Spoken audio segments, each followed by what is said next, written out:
All right, math legends. Let's see if you can solve this problem. 2 plus 2 divided by 2, and then you have 2 plus 2 inside these parentheses. Now, to start solving this problem, I'm thinking of PEMDAS because we see addition, division, I see multiplication, maybe if we multiply 2 times 2, and then you have these parentheses. Now, according to PEMDAS, you are working within the brackets first, or inside the parentheses first. So 2 plus 2 goes first. So 2 plus 2 is 4.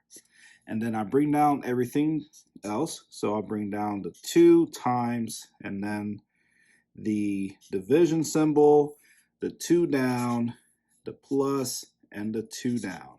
Now we have 2 plus 2 divided by 2 times 4. Wow. Now, according to PEMDAS, you read from left to right, or you work from left to right.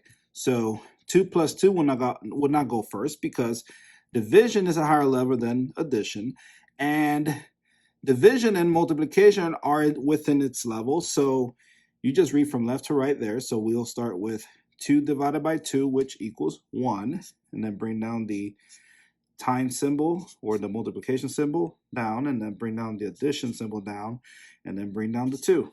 Now you have 2 plus 1 times 4. And according to PEMDAS, you multiply first because multiplication is higher than addition. So 1 times 4 is 4. Now bring down the addition symbol down, the 2 down, and now you're left with 2 plus 4, which equals 6. So your answer is 6. Easy. And there you go.